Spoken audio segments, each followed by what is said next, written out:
La parole à Mathieu. Mathieu, je suis très content qu'il soit là parce que il vient de notre public.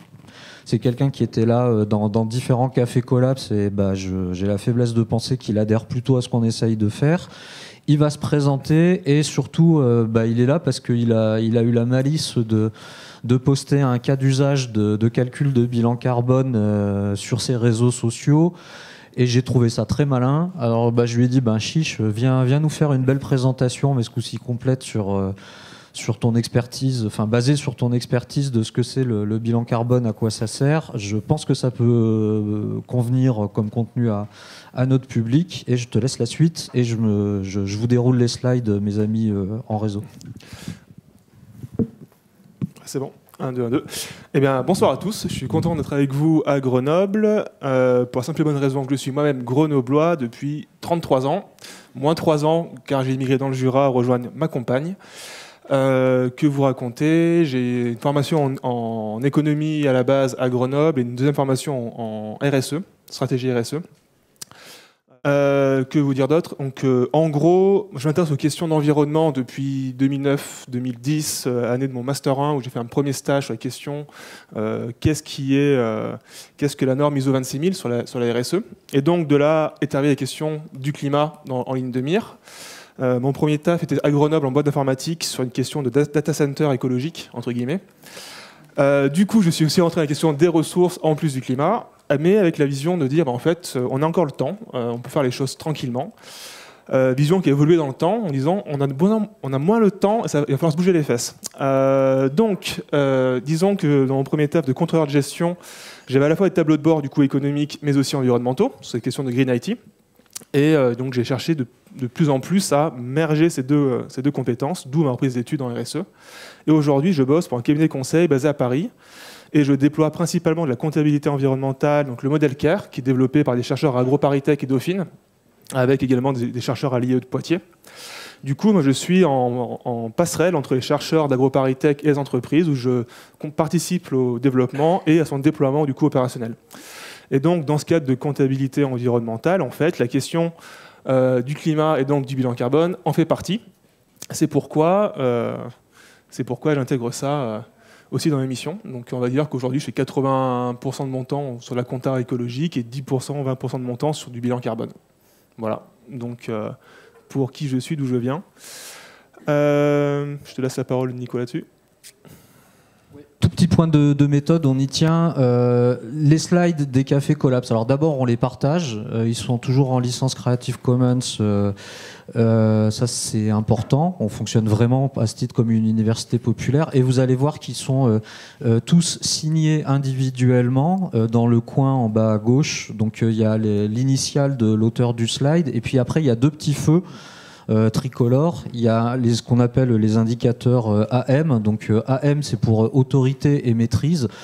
Pourquoi est-ce qu'on fait ça? C'est parce que ce qu'on fait, c'est pas toujours une science complètement exacte. Et il peut arriver qu'on soit obligé de passer par l'évocation de sources qui sont elles-mêmes scientifiquement pas complètement reconnues, auquel cas le feu il commence à devenir orange ou rouge. Mais quand on pense que c'est utile au débat, on ne s'interdit pas de le faire, simplement on met un petit warning, comme ça visuellement. Et maîtrise, c'est quand la personne qui vous les présente estime que lui-même est des fois en difficulté pour les présenter ou qu'il n'est pas complètement à l'aise. Mais si ça participe à son exposé, ça nous permet de ne pas nous censurer et de fabriquer ce qu'on appelle en bon français de la post-normal science, c'est-à-dire une discipline qui n'est pas encore une discipline scientifique, qui pourrait peut-être le devenir un jour. Il y aurait plein de questions épistémologiques et zététiques à mettre derrière ce que je viens de dire, mais c'est pas très important. Donc voilà, dans les cafés Collapse, tous les slides sont partagés, tous les slides sont signés, et on vous dit jusqu'où on est à l'aise ou pas au moment où on en parle. Et donc ce soir, au menu, on vous propose de gagner une bière, parce qu'après tout, dans un bar, autant faire ça bien. Donc un petit quiz pour vous mettre en jambe. Vous aurez les réponses au fur et à mesure de la présentation. Normalement, Nicolas va passer vous distribuer un petit flyer pour noter vos réponses. Donc voilà, que le meilleur gagne, pas une voiture, mais une bière. Donc ensuite, je vais revenir sur l'origine et contexte du bilan carbone. Donc d'où ça vient, qui l'a créé ça, comment ça se passe au niveau national et international. Quelques notions pour se repérer à l'échelle des pays. Donc on va parler de bilan carbone côté entreprise, mais d'abord quand même vous situez ça au niveau international, mais aussi en France. Donc après, concrètement, comment on met en place un bilan carbone. Donc vraiment, pour le coup, quand on intervient en entreprise, en mission, c'est ce que je fais en termes de méthodologie. Et derrière, les limites de l'exercice, donc mettre en lumière aussi quels sont les freins et les écueils dans lesquels à ne pas tomber. Donc voilà, toute méthodologie, quelle qu'elle soit, peut avoir ses limites. Et donc derrière, pour mettre un peu de piment à tout ça, j'ai fait un cas d'usage que Nicolas avait aimé il y a de ça un mois sur les réseaux sociaux, que je vous partage ici, que j'ai poussé. On va parler de mobilité en se posant la question de, du coup, quelle voiture compatible pour aller en 2050 ? Voilà, et une petite fin sur quelques ressources que j'aime suivre dans mes recherches. Alors, hop, le petit quiz. Donc, première question. On vous pose les 5 questions d'un bloc. Vous cochez, je ramasse vos propositions. Vous mettez votre prénom si vous voulez gagner une bière. Et puis on en reparle à la fin. Mathieu va vous donner les réponses au fur et à mesure de son avancée. Voilà. Donc du coup, qui a inventé la méthodologie française du bilan carbone? Jean-Marc Jancovici, l'ADEME ou la NASA? Question numéro 1. Jean-Marc Jancovici, l'ADEME ou la NASA? Alors, si on passe à la question 2, quel est le pourcentage dans le monde d'entreprise qui réalise un bilan de gaz à effet de serre? Réponse A, 9%. Réponse 2, 25%. Réponse C, 45%. Et réponse D, 60%. À votre avis, est-ce que beaucoup ou peu de monde fait un bilan carbone dans le monde? C'est bon? Je tourne? Ouais, allez. Question numéro 3. Alors, question du moment. À COP26, on peut peut-être parler un petit peu. À quelle échelle peut-on parler de neutralité carbone? En tout cas, c'est un débat dans les experts français qui est en ce moment qui fait rage. Donc, je vous pose la question. Alors, est-ce que c'est au niveau des entreprises, des pays, des planétaires, de tout ça? Voilà, à vous de voir. Donc, neutralité carbone au niveau d'entreprise, pays ou planétaire. La question numéro 4, du coup, on fait des bilans carbone pour voir où on en est, potentiellement se comparer. Donc du coup, peut-on comparer deux entreprises par leur bilan carbone? Oui, non, ça dépend. À vous de voir. Est-ce que c'est des choses comparables? Et enfin, dernière petite question. Si pour 150 000 km de durée de vie pour une voiture, quelle est la meilleure option pour se déplacer en France? Une BMW X3, qui est une voiture électrique, SUV électrique de 2,6 tonnes, avec une batterie de 74 kWh.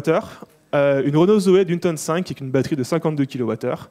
Et une voiture imaginaire que Sandrine Rousseau a dépoussiérée lors du débat des écologistes, qui fait 2 litres au 100 et qui pèse 800 kg. Voilà, donc à votre avis, lequel de ces trois modèles a le meilleur impact carbone pour rouler en France? Pas en Allemagne, en France. Voilà pour les questions. Alors, je vous propose de rentrer dans le vif du sujet. Donc déjà, d'où vient le bilan carbone? Qu'est-ce que c'est? Alors, premier point, donc les bilans carbone, c'est des éléments... On va parler surtout de bilan de gaz à effet de serre, finalement, au niveau international. Donc, un premier protocole, le GHG protocole, qui est apparu en 1998, avec la volonté de standardiser au niveau international les méthodes de comptage du carbone. En France, donc, le bilan carbone est arrivé en 2002, et donc c'est Jean-Marc Jancovici qui est à l'origine de son développement. Il s'était repris par l'ADEME. Aujourd'hui, c'est l'association Bilan Carbone qui porte le déploiement et la formation au bilan carbone au niveau national. Et l'outil qu'il propose est compatible avec le GHG protocole et l'ISO 14064, sachant que le bilan carbone français donc, a fortement influencé le développement de l'ISO au niveau international. Donc voilà pour un petit point d'où ça vient. Du coup, voilà, la réponse à la question 1, c'était Jean-Marc Jancovici et l'ADEME. Donc ce sera assez... Voilà pour le... Ah ouais. Mais vous pouvez lire sa BD récemment, il en parle un peu plus sur d'où ça vient. Donc du coup, pourquoi une comptabilité carbone? Il se trouve que le GIEC a été mis en place pour justement suivre les évolutions des concentrations de gaz à effet de serre et du changement climatique. Et il se trouve qu'il y avait un vrai besoin au niveau des pays de suivre ça et donc de commencer à mettre en place une méthodologie pour compter. Et donc c'est une méthodologie déployée au niveau des entreprises. Donc voilà vraiment on va dire un des points de départ aussi, c'est sous l'impulsion du GIEC de chercher à normaliser la question de la comptabilité carbone. Pas développer... Ouais. Je ne vais pas développer la question de comment fonctionne le climat, etc. etc. Vous pouvez voir la chaîne YouTube du Café Collapse, le sujet a déjà été traité pour comprendre le fonctionnement du climat. Donc voilà, faites-vous plaisir. Donc ensuite, une comptabilité carbone pour qui? Donc, en France, en tout cas, on a plusieurs lois qui cadrent le sujet. Donc déjà, une obligation réglementaire pour les entreprises cotées, les grandes entreprises de plus de 500 employés qui ont un certain niveau de chiffre d'affaires, donc c'est plus de 100 millions d'euros, etc. Pour également les collectivités publiques, les agglomérations de plus de 50 000 habitants et les personnes morales publiques de plus de 250 salariés. Il y a également un article de loi donc, pour la transition énergétique qui oblige les investisseurs à mesurer l'empreinte carbone de leur portefeuille d'actions, de leur gestion d'activité, en tout cas d'actifs. Tout cela sur une temporalité de 4 ans. Donc en fait, vous pouvez faire un bilan carbone tous les 4 ans. En termes d'amende, donc en fait, pendant longtemps, jusqu'en novembre 2020, c'était uniquement 1 500 € d'amende. Donc quand vous avez une entreprise qui pèse des millions, centaines de millions, milliards de chiffre d'affaires, autant dire que ça ne sert à rien. C'est passé à 10 000 € en novembre 2020. Voilà. Il y avait le projet de loi Résilience et Climat qui, elle, proposait d'élargir ça à toutes les entreprises de plus de 50 employés. Ça a été retoqué, donc ce n'est pas passé. On avance. Et donc, du coup, aujourd'hui, deuxième réponse à la deuxième question. Qui sont les acteurs à rendre leur copie? Eh ben, on a 56% des entreprises obligées de publier un bilan carbone qui le font, 60% pour les collectivités, 39% pour les établissements publics. En France, bien sûr. Là, on est en France. Et dans le monde, on est à 9%. Donc voilà, on a aussi un vrai besoin au niveau international d'avoir ce suivi-là pour que ça progresse. Alors, donc réponse A, 9%. Alors, en même temps, on a vu récemment, le Washington Post a mis en exergue que dans la mesure, dans le reporting des bilans carbone des pays, enfin des empreintes carbone des pays, il y avait un trou. Donc ce trou, c'est le gap qui est ici, représente quasiment l'équivalent de la Chine en émissions de gaz à effet de serre, c'est-à-dire qu'il y a entre 8 et 13 milliards, c'est ça, de tonnes de gaz à effet de serre qui ne sont pas reportées par les pays. Donc il y a un trou. On sait que tout le monde n'a pas la même, on va dire, exigence dans sa mesure. Donc voilà, va falloir traiter ça aussi à l'occasion.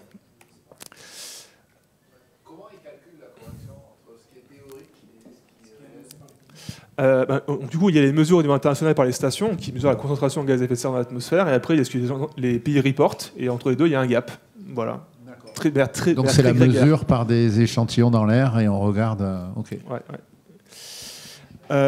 Voilà. Donc, deuxième point, comment se repérer à l'échelle des pays quand on parle de bilan carbone, d'empreinte carbone, d'inventaire territorial. Donc là, je vous donne les éléments pour la France. Donc on a 2 éléments de mesure. Donc on va avoir l'inventaire national qui prend en compte en fait toutes les émissions directes sur le territoire français, donc les émissions de gaz à effet de serre des ménages, de la production en retranchant les exportations et les émissions de production intérieure associées aux exportations. Et donc là, on a un inventaire national. Donc du coup, on est sur un niveau de gaz à effet de serre plus restreint que sur l'empreinte. Aujourd'hui, les pays reportent au niveau international sur ce sujet d'inventaire national. Ils ne prennent pas en compte du coup l'empreinte carbone complète, c'est-à-dire on fait l'inventaire national plus les émissions liées à ce que l'on importe. Donc en fait, si on prend en compte l'empreinte carbone d'un pays et donc des Français, la moitié de notre empreinte carbone est liée à de l'importation. Donc c'est-à-dire quand on achète des produits qui viennent de l'étranger, eh bien on rapatrie les émissions de gaz à effet de serre avec. Donc sur ce sujet-là derrière, en notre graphique au niveau international, on peut voir ces jeux de vases communicants. On voit très bien que la Chine, en fait, donc les traits en pointillés, c'est leur empreinte carbone est plus faible que leur empreinte au niveau du territoire. Ça veut dire quoi? Ça veut dire qu'ils produisent beaucoup pour le monde et qu'ils exportent du coup leur gaz à effet de serre. Et ils exportent tout chez nous en Europe et beaucoup aux États-Unis également. Dit différemment, on voit les grosses flèches qui vont vers les États-Unis et l'Europe et des petites flèches un peu ailleurs. Donc voilà les flux, on va dire, de gaz à effet de serre liés à la production. Derrière, une petite vision au niveau national pour des Français. Donc on a l'empreinte carbone. Donc là, le 12 tonnes de CO2 par an par Français est plus d'actualité. On est autour des 10 tonnes maintenant. Mais par contre, ce qui est intéressant, on peut voir sur cette slide-là la répartition des postes associés. Donc on voit qu'en France, le transport est le principal poste d'émissions de gaz à effet de serre. Puis vient le logement, les biens de consommation, l'alimentation et les services. Donc sachant que les services, donc services publics et la santé, c'est un poste qui est partagé entre tous, et donc là-dessus, si on veut agir dessus, c'est pas au niveau individuel que ça se passe, mais aussi au niveau collectif et par des mesures justement du gouvernement. Donc dans tous les cas, sur cet aspect-là, réduire son empreinte carbone, comme on voit là, pour passer de 12 tonnes aujourd'hui à 2 tonnes en 2050, ce qui est l'objectif en fait si on respecte l'accord de Paris, ça veut dire qu'il va falloir faire l'effort chez nous, mais aussi ensemble, sinon on n'ira pas tout seul. Je vous propose de regarder le poste sur la voiture, quasiment 2 tonnes. Ça, on aura besoin pour la suite. Alors, comment on calcule l'empreinte carbone au niveau de la France? Donc, c'est des données collectées de l'INSEE, d'Eurostat pour l'Europe. On a des données hors Europe qui sont basées sur des émissions en fonction de l'intensité carbone par grande région de pays.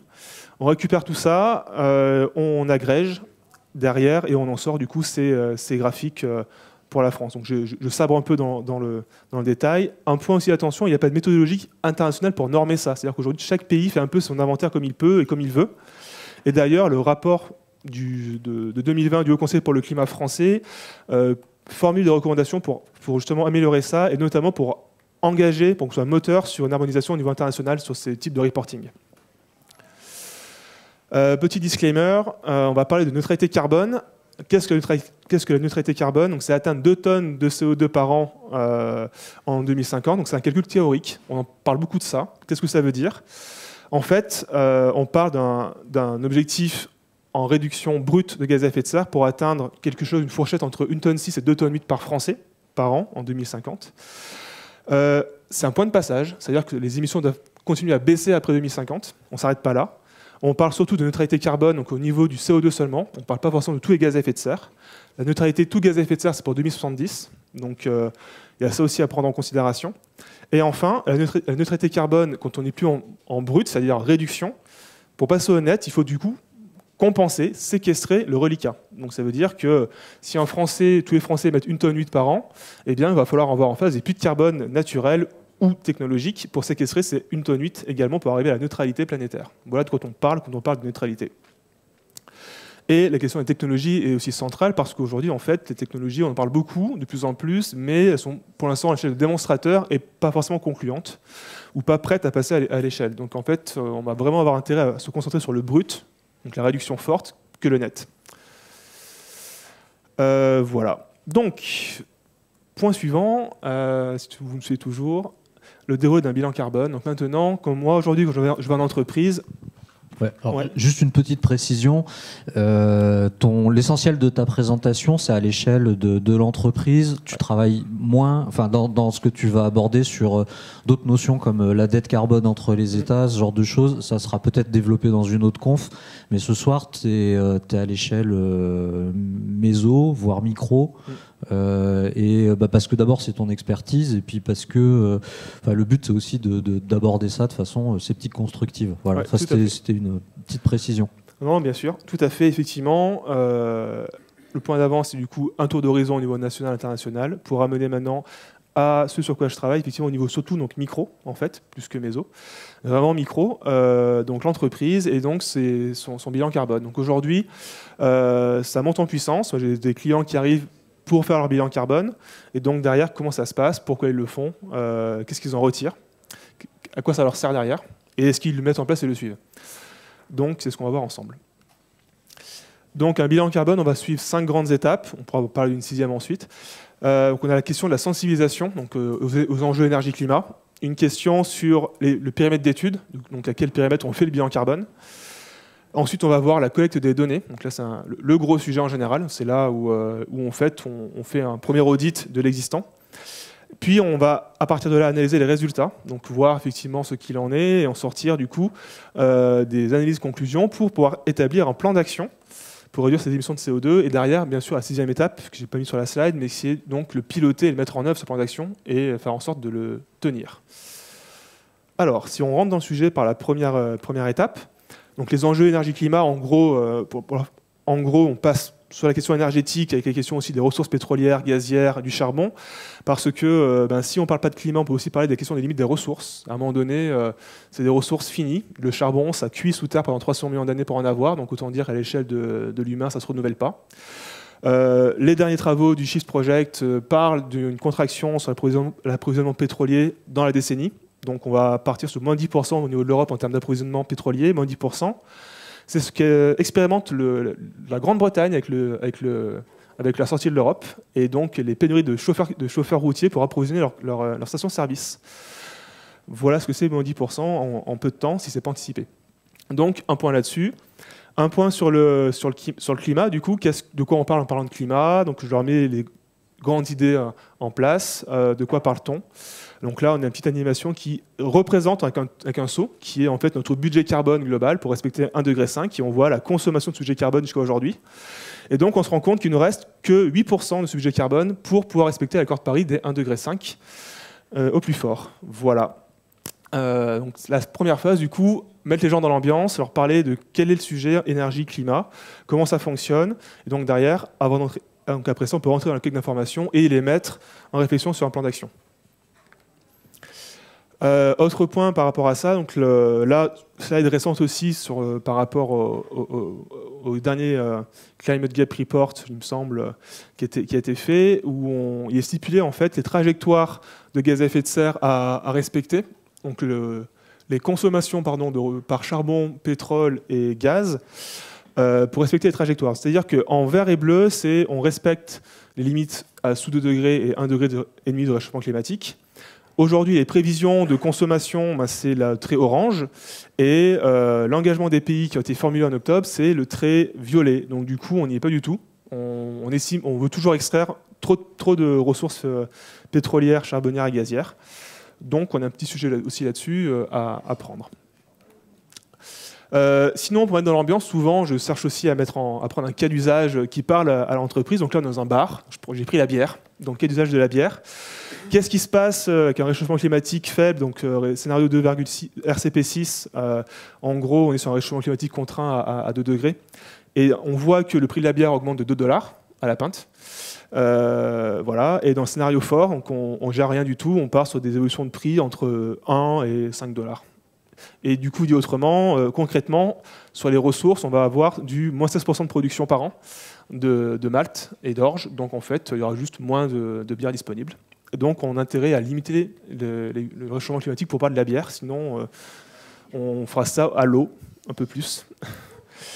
Voilà. Deuxième point, une fois qu'on a parlé l'aspect sensibilisation, santé. On va être sur les questions de périmètre, donc périmètre temporel, donc sur quelle temporalité on va faire le bilan carbone. Donc on se base généralement sur une année, on prend un an de temps pour faire les mesures. Après on va parler d'un périmètre opérationnel ou financier, donc ça c'est en fonction de est-ce qu'on va mesurer l'empreinte carbone de ce que l'entreprise possède en termes d'actifs financiers. Donc en gros, si vous êtes actionnaire, on va juste mesurer ce sur quoi vous avez mis vos sous dans le portefeuille, ou est-ce que au périmètre opérationnel, toutes les activités que vous gérez, ce qui est préférable en fait, on mesure plus de choses. Et après, un périmètre organisationnel, c'est la question de dire, en fait, est-ce qu'on prend en compte un ou tous vos sites? Voilà. Donc c'est vraiment dire à partir de là, c'est qu'est-ce qu'on mesure? Est-ce qu'on mesure à partir de où sont vos sous? Est-ce qu'on mesure à partir de votre activité? Et est-ce qu'on mesure un bout de votre activité ou toute l'activité? Derrière, dans les périmètres aussi, on va parler des gaz à effet de serre mesurés. Donc on prend tous les gaz à effet de serre quasiment, les gros gaz à effet de serre, tous ceux du protocole de Kyoto. Donc on retrouve du coup l'H2O, concrètement, on ne mesure pas des masses, mais on voit surtout la question du CO2 forcément. On va mesurer du coup la question de l'ozone, donc ça m'arrive pas encore vraiment arrivé en fait, et il n'y a pas d'émission directe, donc c'est normal. Le méthane, les protoxydes d'azote et tous les gaz fluorés, donc qui sont dans les clims et autres, qui sont en fait extrêmement puissants, donc on en émet peu, mais qui restent très longtemps dans l'atmosphère, un pouvoir de réchauffement extrêmement important. Donc en fait, l'étalon de mesure, c'est le CO2. Donc en fait, on a beaucoup parlé en équivalent CO2. Ça veut dire quoi? Ça veut dire on dit que le gaz à effet de serre de référence, c'est le CO2. C'est une durée de vie moyenne dans l'atmosphère de 100 ans. Donc quand on parle derrière de durée de séjour, on ramène la durée de séjour pour chacun des gaz à effet de serre. Et après, on a le pouvoir de réchauffement global, donc le PRG. Donc ça, c'est l'étalon 1 pour le CO2.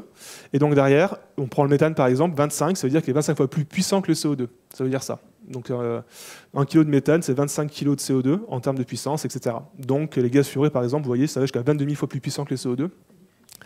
Donc il faut éviter les clims ou limiter les fuites sur les clims par exemple. Autre point sur les périmètres, derrière, c'est de voir avec les entreprises quelles sont leurs activités. Donc, qu'est-ce qu'elles font? Cartographier leur activité de leurs fournisseurs à leurs clients. Donc, décrire concrètement toute la chaîne de valeur. Qui vous fournit en matériaux, en services. Comment c'est transporté, comment c'est acheminé chez vous. Du coup, quelles sont les émissions de gaz à effet de serre associées à cela. Comment vous avez l'information aujourd'hui chez vous, comment vous la consolidez. De votre activité ensuite, qu'est-ce que vous émettez directement comme gaz à effet de serre? Donc, quels sont les carburants que vous consommez en gaz, en pétrole, en charbon?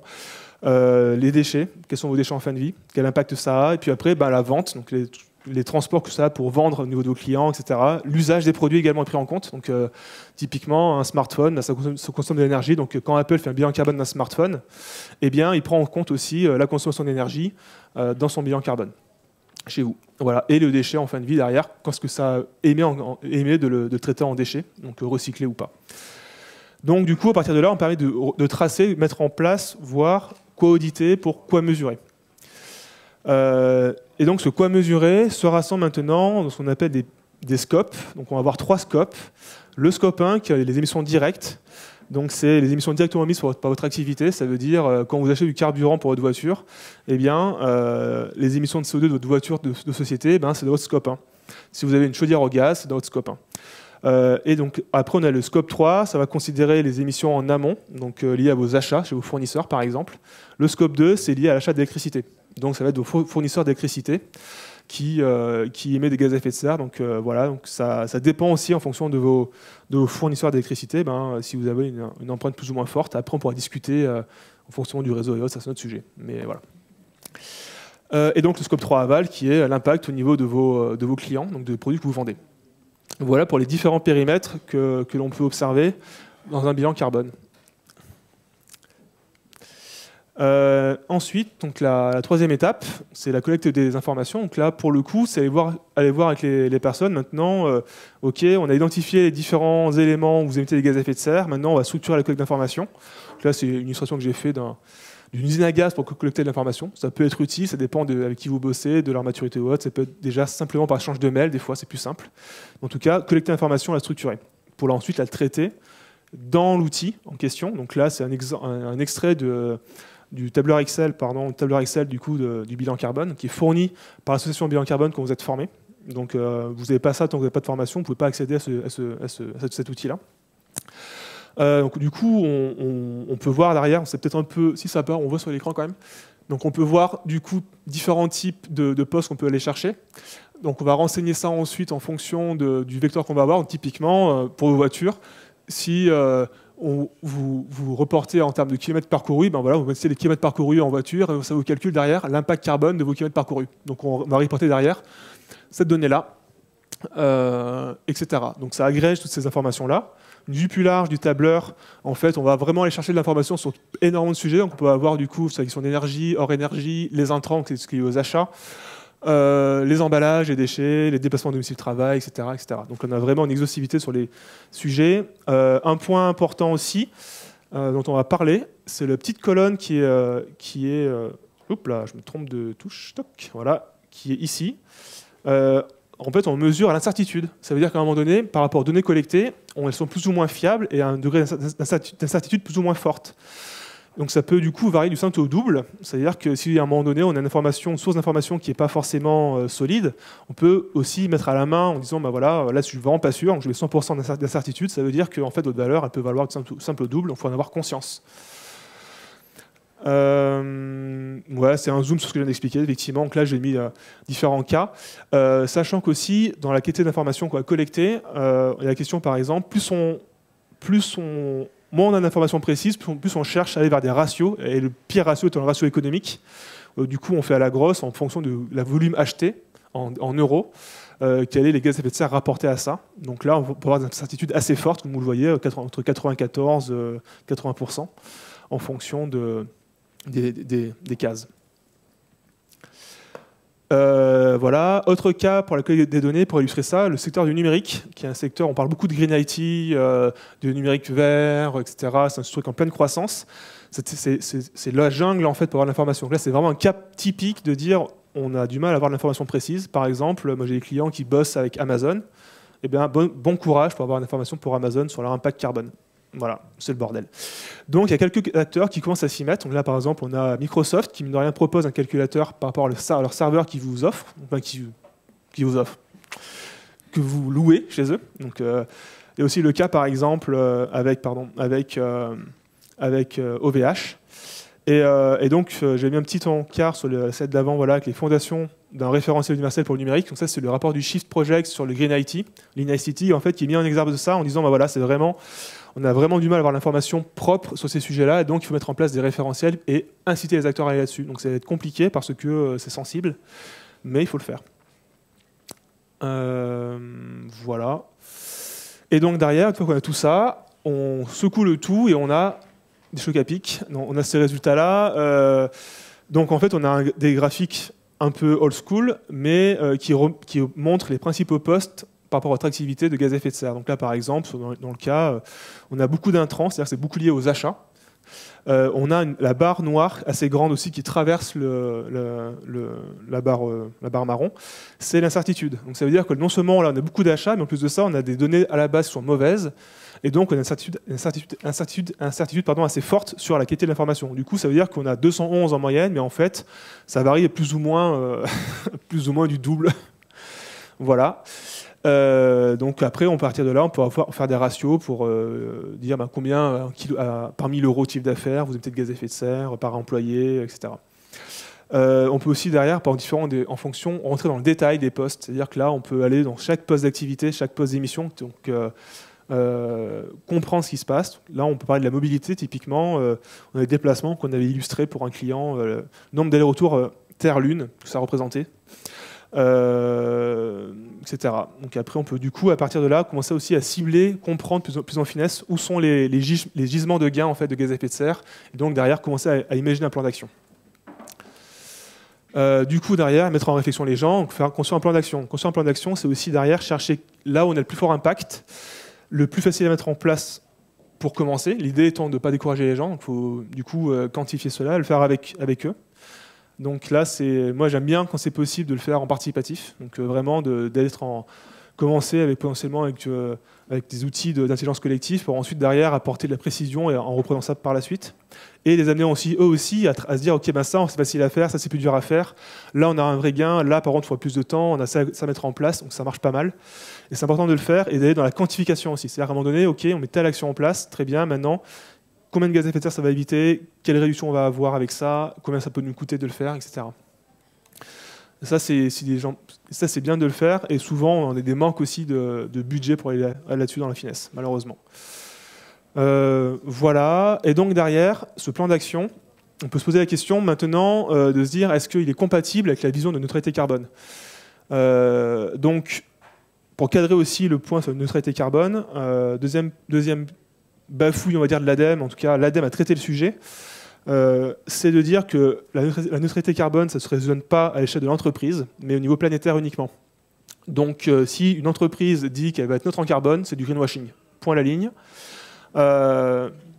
Voilà, donc du coup, ça veut dire quoi ? C'est-à-dire que vous pouvez être contributeur à la neutralité carbone, et comment vous êtes contributeur ? En réduisant vos émissions, et 2, en participant au financement du puits de carbone. Donc là, soit ça peut être déjà la préservation du puits de carbone existant, donc protéger les forêts par exemple, et des bonnes pratiques, ou alors en finançant de la recherche ou des projets de séquestration de carbone technologique.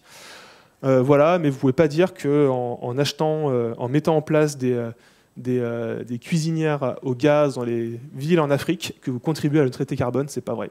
Vous les aidez, eux, à moins déforester. Ce qui est bien aussi, mais ça ne compense pas vos émissions à vous. Voilà. Donc ça, c'est la troisième réponse au quiz. Et donc derrière, cette question de neutralité carbone, concrètement, comment ça se passe? Vous avez des émissions, donc c'est une trajectoire d'émissions à suivre. Donc concrètement, ce que dit le GIEC par rapport à leur scénario, c'est repris derrière par le CDP, donc Carbon Disclosure Project, et le WWF, dans les Science Based Targets, où ils disent, voilà, vous devez réduire de 90 à 95% en 2050 vos émissions de gaz à effet de serre. Vous devez faire ça avec des plans d'action de 5 à 10 ans, et les chiffrer. Pendant ce temps-là, vous avez le droit de financer, d'aider des acteurs à réduire leurs émissions par ailleurs. Donc c'est la compensation entre guillemets, mais en gros c'est la contribution à la neutralité carbone, c'est le 3 en bas. Donc c'est aider les autres acteurs à réduire les émissions ou à créer des puits de carbone. Et en tout cas, à la fin, en 2050, vous devez avoir réduit de 90%, 95% vos émissions et réussi à neutraliser le restant, c'est-à-dire avoir un puits de carbone réellement fiable qui séquestre vos émissions de CO2 dans le temps. C'est ça dont on parle derrière de neutralité carbone et mettre en plan d'action efficace. Donc c'est l'enjeu qu'on associe à ça. Voilà, donc la réponse à la question 3, on parle de neutralité carbone au niveau planétaire uniquement. Alors, les limites de l'exercice, il y en a plusieurs. Ouais, une question.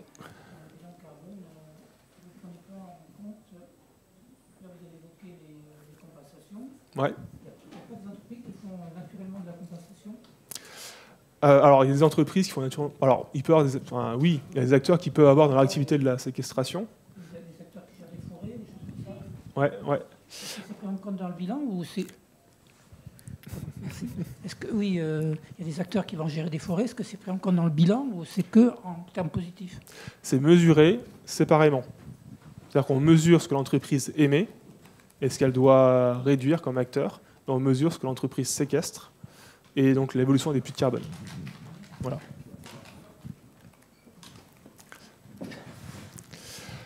Donc du coup, les différentes limites, donc vous l'avez vu une première esquisse, la question de la disponibilité de la donnée. Donc plus l'information est éloignée et peu fiable, plus c'est compliqué. Donc des fois on n'a pas l'information. Donc du coup, quand on fait un premier bilan carbone, ce qui se passe souvent, on cherche l'information, on leur dit voilà, là-dessus on ne peut pas le collecter à ce jour, donc il va falloir que pour dans 1 an ou dans 2 ans, vous ayez fiabilisé cette remontée d'informations. Ensuite, il y a le degré d'incertitude, donc on l'a vu, c'est la barre noire tout à l'heure qui disait en fonction de la qualité de l'information, on a un degré d'incertitude plus ou moins fort. Et après, du coup, la question de l'existence du facteur d'émission. Le facteur d'émission, c'est quoi? C'est ce qui permet de transformer une donnée d'activité physique en quantité de gaz à effet de serre. Donc là, pour illustrer, vu qu'on est dans un bar, qui vendent aussi des burgers, je ne sais pas s'ils le font encore, je vous ai mis du coup un burger au poulet, un cheeseburger. Donc concrètement, comment ils mesurent l'empreinte carbone d'un cheeseburger? Ils font toute l'analyse de cycle de vie, donc du champ à l'assiette, et ils suivent toutes les émissions de gaz à effet de serre, du coup du champ à l'assiette. Voilà. Et donc le bar, s'ils sont bien en carbone, il dit voilà, si j'ai vendu 20 burgers, je fais 20 fois mes 21 kilos de CO2. Alors, d'autres limites, du coup, est-ce que le bilan carbone était exhaustif? Donc là, voilà, est-ce qu'on a bien couvert tous les champs de l'activité de l'entreprise? Est-ce que le périmètre d'analyse de personnel financier? Donc là, c'est pareil, ça varie en fonction de quel périmètre on choisit. Est-ce qu'on a tous les facteurs d'émission ou pas? Est-ce que le premier bilan carbone a bien été réalisé? Donc ça, c'est une chose de le faire, mais est-ce qu'on le fait bien? Est-ce que l'information est transparente? Et du coup, est-ce qu'on peut se comparer avec un concurrent? Là, du coup, la réponse est extrêmement compliquée. Et donc, derrière, aussi, point attention, s'il y a des outils clés en main qui sont proposés, qui ne sont pas forcément très chers, il faut faire attention derrière, parce qu'ils vont beaucoup se baser sur des ratios économiques, donc le niveau moins fiable. Du coup, il est vraiment conseillé de pouvoir saisir les données à la main et d'aller chercher l'information à la source pour pouvoir fiabiliser ça. Voilà. Autre limite au bilan carbone, en fait, vu qu'on couvre l'ensemble du périmètre, donc de l'amont à l'aval, souvent, si vous voulez faire, toutes les entreprises vont reporter en fait sur leurs émissions propres à elles, leurs émissions de leurs fournisseurs, les émissions de leurs clients. Donc, et votre fournisseur va faire pareil. Donc en fait, si vous faites la somme de tout ça, vous double comptez toutes les émissions de tout le monde. Donc, du coup, si vous voulez faire une comptabilité carbone un peu organisée, ben, faut pas faire la somme des bilans carbone. Ça marche pas comme ça. Du coup, pour ça, moi, c'est un sujet sur lequel je commence à travailler dans la vision de comptabilité écologique, parce qu'en tant que comptable, enfin, je ne suis pas comptable, mais avec les comptables en tout cas, on aime bien mettre les choses proprement dans les cases. Et du coup, le besoin, c'est de pouvoir dire, au niveau de l'entreprise, il faut avoir une donnée fiable sur vos émissions directes, que vous maîtrisez, et quel est votre budget carbone, est-ce que vous le respectez, et donc du coup, si vous ne le respectez pas, quelle est votre dette carbone. Donc derrière, une fois que vous avez fait ça proprement chez vous sur votre émission directe, c'est de demander à votre fournisseur de rang 1, donc votre fournisseur direct, de faire pareil, donc de mesurer proprement ses émissions directes, et de demander à son fournisseur à lui de mesurer ses émissions directes proprement aussi. Et derrière, de pouvoir réincrémenter ça comme il faut pour avoir une somme propre des émissions. Et donc, comme vous l'avez vu au niveau international, on n'a qu'à 9% de bilan carbone mis en place, autant dire que l'information est fortement manquante. Mais on ne perd pas d'espoir pour le faire. Je commence à le faire avec un client. Il y a beaucoup de trous. Voilà, et donc une dernière limite aussi, on peut se poser la question de l'utilité de ce qu'on fait. Donc en fait, si on produit des tractopelles et qu'on fait un tractopelle qui passe du pétrole au tractopelle électrique, mais si on tractopelle ça à déforester, bah, franchement, est-ce que notre activité est vraiment utile? Je peux poser la question.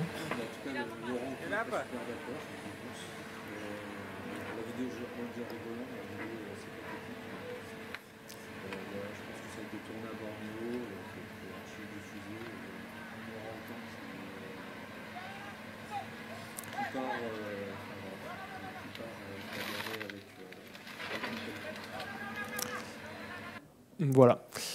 Bon. Donc du coup, voilà, se poser la question de ce qu'on fait, c'est aussi intéressant, hein, pas juste de mesurer ses émissions de gaz à effet de serre, sinon, si vous dites, bah, en fait, mon truc sert à rien, bah, arrêtez de le faire. Et donc, la réponse à la question 4, peut-on comparer deux bilans carbone? La réponse est non, pour toutes les limites que j'ai exposées. Donc, ça peut être informatif, mais c'est pas forcément fiable de le faire. Et donc, passons au cas d'usage. Le fameux cas d'usage. Alors, donc là, on va parler grosses voitures et petites voitures. Alors, ce que je vous propose, c'est, on va voir maintenant quelle voiture on va avoir besoin pour se déplacer dans le futur. Donc déjà, première question qui se posait, que je me suis posée aussi, et en fait, je me suis posé la question parce qu'en mangeant un midi en terrasse d'un café à Lons-le-Saunier, BMW exposait ses voitures électriques, ses tanks électriques, en disant « c'est super, venez les tester ». Je me suis dit « quand même, ils sont gonflés ». Donc je me suis amusé à faire le comparatif. Donc on a le fameux BMW qui fait 2 tonnes 3 quasiment, avec une grosse batterie, et je me suis dit bon voilà, je vais comparer ça avec une Renault Zoé qui est une voiture du coup plutôt populaire aujourd'hui dans la voiture électrique, et une voiture imaginaire de Sandrine Rousseau pour son débat aux écologistes en disant bah voilà, il faut une voiture thermique qui fait 2 litres au 100 qui pèse 800 kg. Ok, maintenant la question de me dire c'est est-ce que c'est vraiment bien tout ça, et qui sort gagnant du match? Alors j'ai pris comme paramètre quand même une durée de vie moyenne de 150 000 km, c'est une durée de vie qui est souvent prise dans les ACV des véhicules et observée, et 10 ans pour la durée de vie de la batterie. Donc c'est la durée de vie. Pardon, ACV, c'est analyse d'un cycle de vie. C'est-à-dire qu'on mesure l'impact d'un véhicule sur différentes dimensions. Il y a le carbone, il y a aussi les questions d'eutropisation, des questions d'acidification des océans, etc., etc. On ne prend pas que le bilan carbone. Voilà. Et donc, pour la batterie, j'ai pris 10 ans de durée de vie. Pourquoi? Parce que c'est la garantie des constructeurs, en fait. Et en gros, au bout de 10 ans, la batterie perd 20% de sa puissance, enfin de sa capacité de charge, donc elle fait 80%. Voilà. Donc, en faisant ça, derrière, il faut trouver l'information. Donc là, à gauche, je vous ai mis l'exemple d'une ACV de BMW. C'est joli, mais par contre, en fait, dans leur ACV, ils mettent aucune information. On n'est que sur du relatif en pourcentage, donc là, en fait, c'est pas exploitable. Donc ça aide pas. Sinon, vous avez un truc en ligne qui est vachement bien, je vous invite à aller voir, ça s'appelle Calculateur Clim Mobile, développé par des chercheurs au Luxembourg. Où là, vous pouvez comparer des véhicules entre eux, entre les véhicules thermiques et les véhicules électriques. Donc, et ils ont basé du coup leurs données sur des données ACV par gamme de véhicules. Donc, vous pouvez comparer du coup, comprendre les émissions en fonction de la carrosserie, de la batterie, etc., etc. Donc voilà, clim mobile, on pourrait aller voir dessus, il y a le lien dans la presse, et je pense que Nicolas pourrait faire tourner ou mettre, je sais pas, dans la description YouTube. Mais voilà. Donc, si on fait le match, qu'est-ce qui se passe? Eh bien, on observe en fait que sur la durée de vie de la voiture, eh bien, la voiture imaginaire à 800 kg qui fait 2 litres au 100 émet moins de gaz à effet de serre qu'une Renault Zoé avec un SUV électrique. Donc voilà, sur 150 000 km, voire plus. Et donc, du coup, déjà, premier renseignement, finalement, une petite voiture thermique peut rester pertinent potentiellement par rapport à d'autres voitures électriques.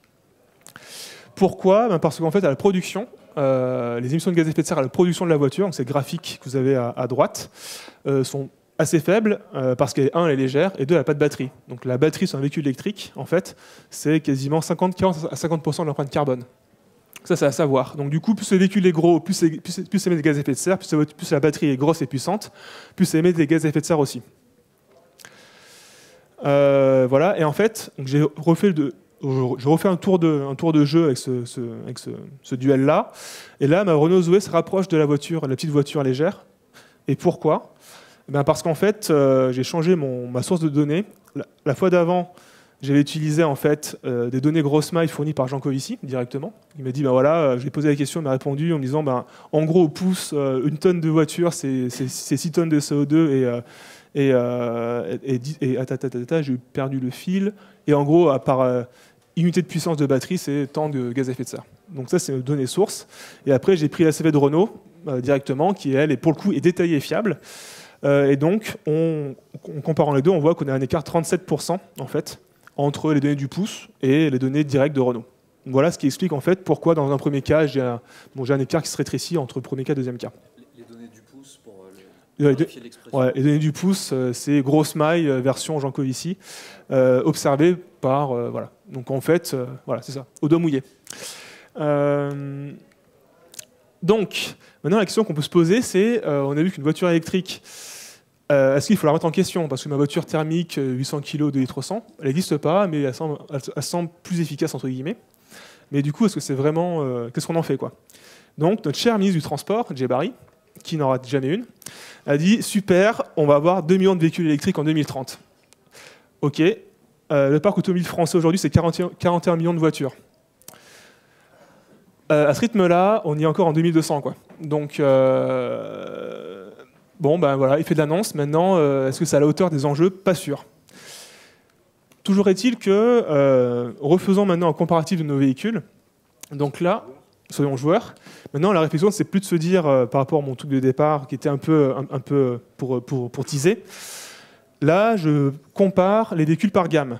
Donc, on va avoir finalement la Renault Zoé comparée à la Clio 5, qui est la gamme équivalente à peu près, donc on est en citadine. Et j'ai gardé le SUV électrique, notre BMW, pour voir aussi l'écart que l'on a. Donc, en faisant ça, en fait, on constate que la Renault Zoé est plus performante en moyenne entre 30 et 50 000 km d'usage. Du coup, c'est clairement plus intéressant d'avoir une voiture électrique en citadine que son équivalent thermique. Et par contre, par rapport à un SUV, on voit que ça devient intéressant à partir de 130 000 km à peu près. Et du coup, passer d'une véhicule thermique à un SUV électrique, c'est pas intéressant. Voilà, c'est pas à conseiller. C'est un gain très relatif. Donc là, pour le coup, les données sont issues des ACV pour les Renault et BMW, c'est issu de Clim Mobile. Donc voilà. Donc du coup, ce qu'on constate, on divise par 3 l'impact carbone avec une voiture électrique citadine versus sa citadine thermique. Donc pourquoi? Parce que à la production, ok, la citadine électrique émet plus de CO2 parce que la batterie, mais à l'usage, parce que le mix électrique français est très décarboné, du coup ça émet peu de gaz à effet de serre à l'usage, alors que la Renault Clio, elle, va émettre beaucoup de gaz à effet de serre à l'usage. Voilà. Et donc, maintenant, si on change de gamme de véhicules, vu qu'on a mis un SUV, j'ai pris un SUV thermique. Qu'est-ce qui se passe du coup si on remplace un Land Rover Defender qui pèse 2 tonnes 3 aussi comme notre BMW et je garde ma Renault Zoé comme aussi étalon? Eh bien il se passe ceci.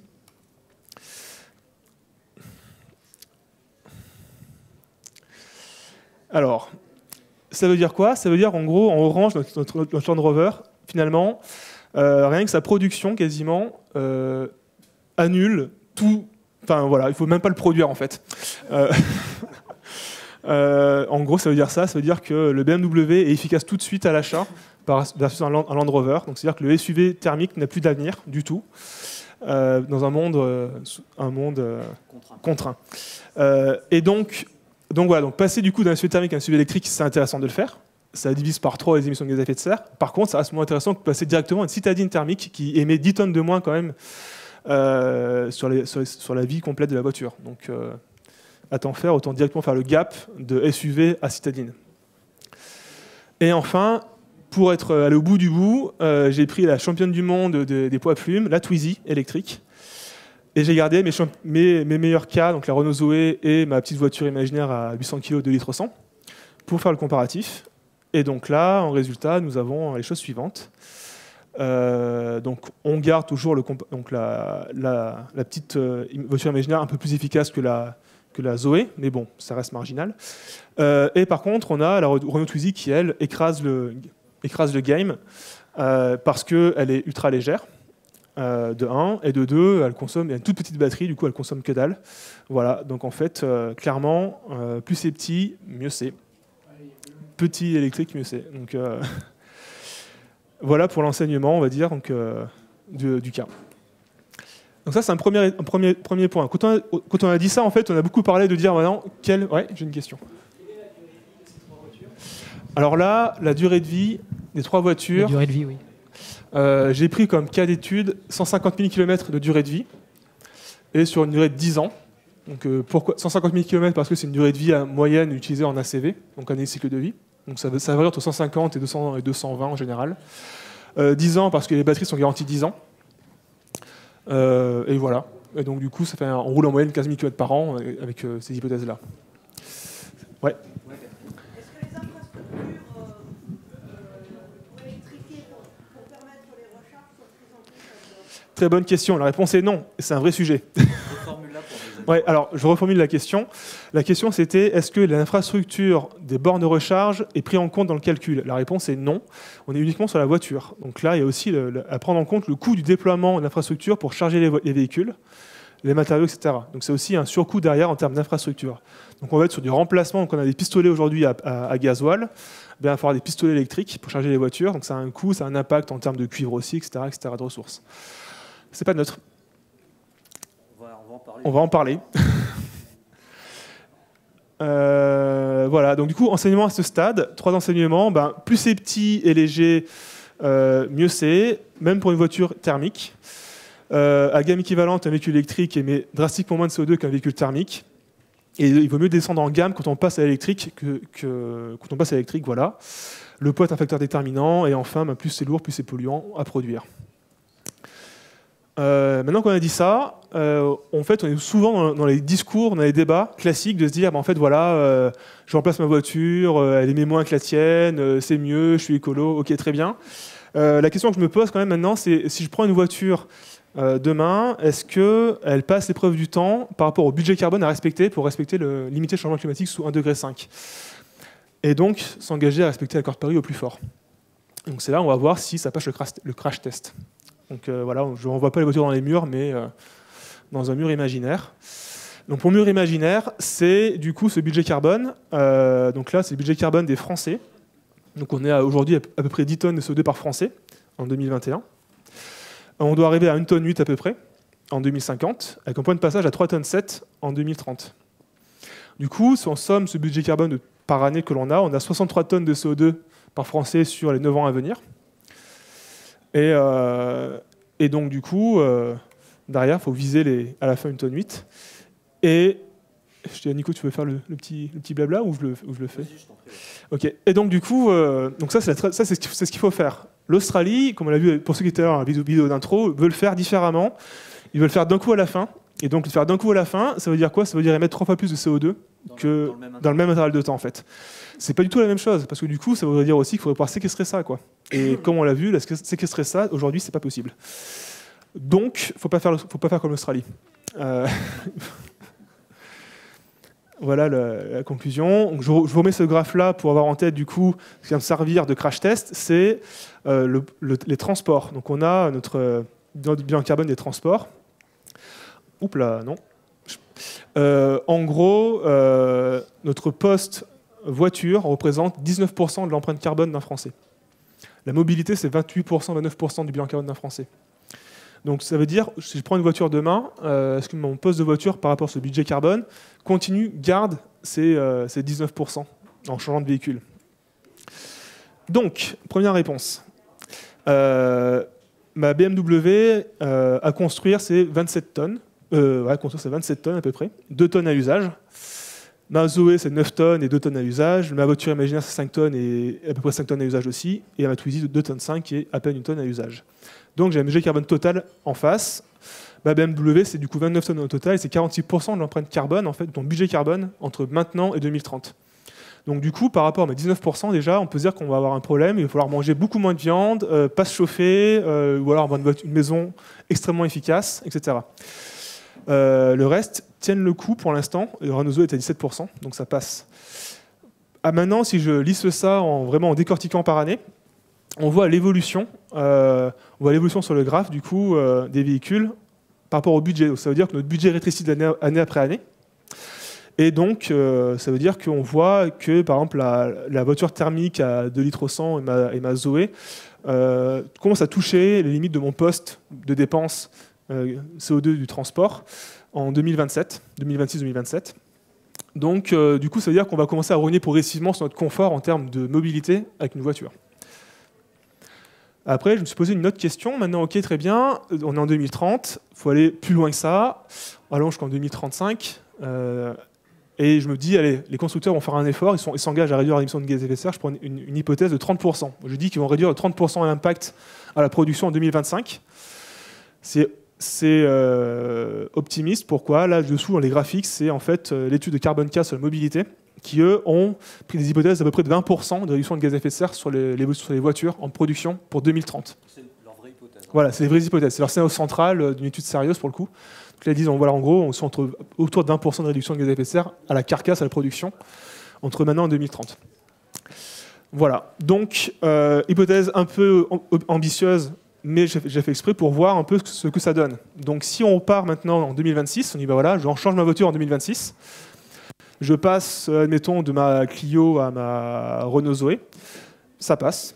Et on voit par contre que malgré tout, on va quand même dépasser notre budget de confort de 19% dans notre budget carbone d'un Français à partir de 2028-2029. Donc ça veut dire que mine de rien, il va y avoir une vraie question sur l'usage de la mobilité derrière qui va se poser. Le SUV électrique est disqualifié tout le temps depuis le départ. Donc mine de rien, un SUV électrique, ça doit être mieux qu'un Land Rover. Sur un budget carbone rapporté à l'échelle du Français, ça passe pas. Donc, ou alors, comme je le dis, chauffez-vous pas, vivez en tiny house, j'en sais rien, vivez dans votre voiture, ça peut le faire par contre, ça, éventuellement. En tant que backpacker, ça peut peut-être le faire. J'ai pas fait l'exercice, mais ça peut peut-être en roulant 3000 bornes par an, ça peut le faire. Voilà. Donc, quel enseignement à tirer? Donc, du coup, les véhicules électriques réduisent fortement les émissions par rapport aux véhicules thermiques. Il n'y a pas photo, en France. Véhicule thermique léger et sobre, ça pourrait être pertinent, mais ça n'existe pas. Donc voilà. Plus c'est lourd et plus la batterie est puissante, et moins c'est pertinent. Et un véhicule individuel, en fait, l'enseignement qui en sort de là, ça va être de moins en moins pertinent. Donc en fait, la voiture individuelle et du coup mobilité individuelle, c'est un sujet qu'il va falloir traiter. Et donc on va parler de sobriété. Du coup, il va falloir moins de voitures tout court, en plus de les électrifier. Voilà, donc mes limites au cas d'usage. Donc là, dessus, j'ai pas testé différents jeux de carburant. Chaque modèle a différentes motorisations, etc. Donc voilà, donc là, c'est plein de limites à mon cas d'usage qui peut dire que ça peut varier. Mais en grosse maille, au pouce, comme dirait Jean Covici, c'est les résultats que j'ai présentés là, quoi. Et donc, du coup, quelle mobilité pour demain? Du coup, l'autopartage, du vélo mobile, par exemple, voilà, du transport en commun, du vélo, du skate, si vous voulez, du train, du TER. Ça va être bien. Et voilà, de la calèche, du cheval pour les plus joueurs. Donc, voilà. Donc, du coup, c'est un petit sujet à traiter quand même. Donc, maintenant, des sujets très innovants. Voilà. Donc, bien sûr, il faut passer sur... Voilà, c'est un petit clin d'œil sur nos deux experts de référence, Jean-Marc Jancovici pour ce qui est du mix énergétique et aussi des mobilités, et Philippe Biwix pour ce qui est des déplétions. Ça va pas être si simple que ça. Exactement. Ça peut être si simple que ça. Du coup, en fait, on va rentrer dans les sujets maintenant et se poser quelques autres questions au-delà du carbone. Donc, on a parlé du carbone beaucoup. Il y a d'autres contraintes. On a des contraintes sur les ressources, par exemple. Donc là, c'est l'IFP Énergie Nouvelle qui font des études sur les ressources liées à la transition énergétique. Donc on a le cuivre, par exemple, dans leur modélisation pour rester sous 2 degrés, en fait, ils ont modélisé combien de ressources on va devoir extraire pour produire les technologies. Donc on va taper dans 90% des ressources prouvées de cuivre, par exemple. Du coup, on a une contrainte, une criticité forte en termes de géologie. À 2 degrés. Hein. À 2 degrés. Voilà, c'est-à-dire que si on... Ouais, c'est ça. Donc là, on est à 2 degrés. Donc, en fait, ça veut dire qu'il va falloir extraire énormément de cuivre pour pouvoir produire les batteries, les éoliennes, les panneaux solaires, électrifier, etc. Pareil pour le cobalt, on va extraire 70% à 80% des ressources pour faire ce scénario-là. Donc aussi, on va avoir une criticité forte en termes de géologie. Le lithium, finalement, c'est pas tant un problème de ressources qui est critique, parce qu'on va taper que dans 30% de la réserve, mais par contre, c'est un problème économique. C'est-à-dire qu'il n'y a que 5 acteurs aujourd'hui qui maîtrisent le marché. Donc là, il y a potentiellement des jeux de marché qui peuvent influencer du coup potentiellement des jeux de pénurie, si quelqu'un veut faire les gros bras, quoi, par exemple. Donc ça peut du coup être hougleux à ce niveau-là pour le lithium. Le nickel, du coup, une criticité moyenne, car on va taper dans 60% des stocks. Par contre, elles ont toutes ces ressources une caractéristique commune, il faut beaucoup d'eau pour les extraire. Or, ça tombe bien, là où on les extrait, il y a des stress hydriques et du coup des concurrences d'usage avec la population locale et d'autres activités. Donc il y a aussi une limite comme ça, liminaire, qui est l'accès à l'eau pour pouvoir le faire. Donc il y a des vraies questions, des fois, qui se posent même de tirer des pipelines sur des centaines de kilomètres pour relier l'océan à des mines au milieu du désert. Il se pose la question vraiment. Donc voilà, pour ce sujet-là. Autre sujet, du coup, c'est la biodiversité. En fait, une étude parue dans Nature montre qu'aujourd'hui, si on va sur la transition énergétique à fond les ballons pour toutes les technologies, donc éoliennes, solaires, batteries, même pour le nucléaire d'ailleurs, faire des LED, etc., faire les batteries, et qu'on le fait sans faire attention à comment on le fait, eh bien on va dire encore plus dégrader la biodiversité que ce que le changement climatique peut faire. En gros, concrètement, on fait comme des bourrins, on rase la biodiversité en voulant faire la transition énergétique. Donc il y a un vrai sujet à prendre en compte, c'est imposer des mesures drastiques sur les conditions d'extraction pour ces métaux-là. Sinon, on a un vrai sujet. Sachant qu'aujourd'hui, 80% de la perte de biodiversité est liée au changement d'usage des sols. En fait, ce n'est pas le changement climatique le problème. C'est vraiment notre relation au vivant déjà actuellement. Et donc, petit graphique, ça c'est on va dire le bilan carbone de la biodiversité. On a la limite planétaire à 72% qui est fixée en gros. On est déjà à 65 aujourd'hui, donc en fait on est déjà largement overshooté. Donc on n'est pas à 2 degrés, on est déjà, en gros c'est comme ça, à dépasser les 2 degrés pour la biodiversité. Et donc le sujet aujourd'hui en négociation, c'est directement arrêter et restaurer, et pour revenir à un niveau à peu près safe. Donc c'est un sujet à ne pas prendre à la légère et qui doit monter en puissance. On est à poil, on commence à s'équiper. Donc ça va monter en puissance. Si vous voulez revenir, c'est des sujets sur l'état de la biodiversité, enfin d'abord les mécanismes de fragilisation de la biodiversité et l'état de la biodiversité. Je vous invite à retourner, ça avait été développé par Florian sur notre chaîne YouTube, il y a les archives, c'est documenté, mais vous voyez, sans qu'on ait eu besoin de se concerter avec Mathieu, on passe le même message qui est que d'abord, le problème de la biodiversité, on le comprend beaucoup moins bien que d'autres problèmes, dont le climat, et ensuite, les alertes, et si on était super égoïste et qu'on raisonnait que en termes de services écosystémiques, les menaces sur finalement au bout du bout, enfin à ce bout du bout là, nos modes de vie sont très sérieuses sui generis. Et là, le problème, c'est qu'on commence à raisonner, ce dont je me félicite plutôt pour la collapsologie, de façon systémique en connectant le point de départ de la réflexion de Mathieu sur qu'est-ce que c'est un bilan carbone, qu'est-ce que c'est ce qui est plausible sur notamment un gros poste de dépense qui est nos comportements de déplacement. Et là, finalement, on finit par ricocher sur la biodiversité. Je te rends la parole. Pas de souci. Voilà. Donc, toujours, après, un autre point aussi important, c'est la question des populations locales. Donc, par exemple, au Portugal, on a une des plus grosses réserves de lithium d'Europe, sauf qu'il y a un village au-dessus. Et donc les gens sont pas contents, ils sont en train de leur dire en fait on va tout faire des trous partout autour de chez vous, ça va être moche et on va vous embêter, donc forcément ça grince des dents. Pareil au Chili, donc voilà, donc c'est aussi un sujet qui est pas neutre, qui ne peut pas être évacué aussi simplement. Donc Voilà, et vas-y. Bah, pareil, hein, alors, en fait, là, pour le coup, on l'a moins bien couvert, je pense. Le tout premier Café Collapse, c'était sur la thématique des déplétions, et ça avait été un commentaire partiel, bien moins bonne tenue que ce que tu viens de faire ce soir, sur un entretien avec Michael Ruppert, qui en plus est quelqu'un d'un peu sulfureux.